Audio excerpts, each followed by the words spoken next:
అందరికీ నమస్సులు. నేటి పద్యం ఈరోజు 3వ రోజు 26వ తేదీ ఏప్రిల్. పద్యాన్ని చెబుతాను, వినండి. అలుగాని చోట అధికులమనరాదు, కొంచెమైన నదియు కుదువగాదు.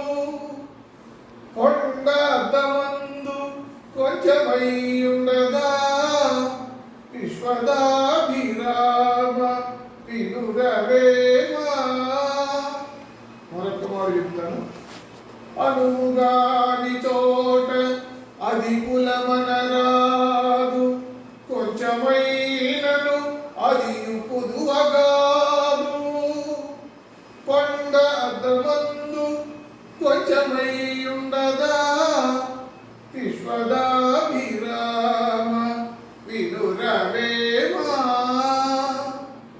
దీని భావం, మనకు అనుకూలంగా లేనటువంటి చోట మనం గొప్పవారు అని చెప్పుకోకూడదు. మనం కొద్దిగా ఉన్నంత మాత్రాన మన విలువేమి తగ్గిపోదు.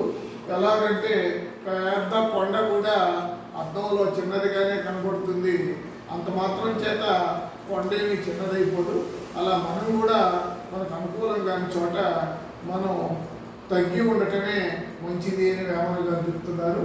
ఇప్పుడు పద్యాన్ని నేను ఒకసారి చెప్తాను, నన్ను అనుసరించి పిల్లలు మీరు చెప్పండి. అనుగాని చోట అధికులమనరాదు, కొంచెమైనను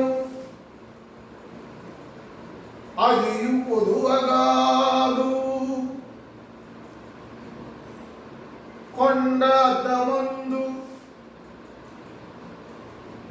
కొంచెమై ఉండదా, విశ్వదాభిరామ వినురవేమా.